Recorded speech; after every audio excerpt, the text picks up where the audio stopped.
In this video, I will show you the simple steps to check your remaining render credits in Flow. Keeping an eye on your credit balance is essential for managing your projects and ensuring you never run out of resources during a critical task. To get started, open your preferred web browser and navigate to the Google Flow website. Once the page loads, make sure you are signed into your account.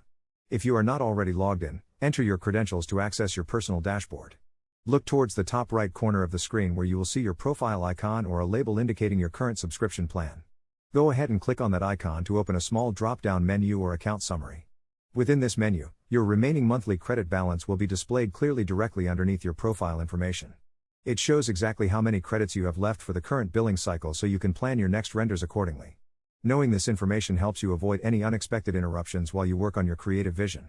If you notice your balance is low, this same area is often where you can find options to upgrade or manage your subscription level.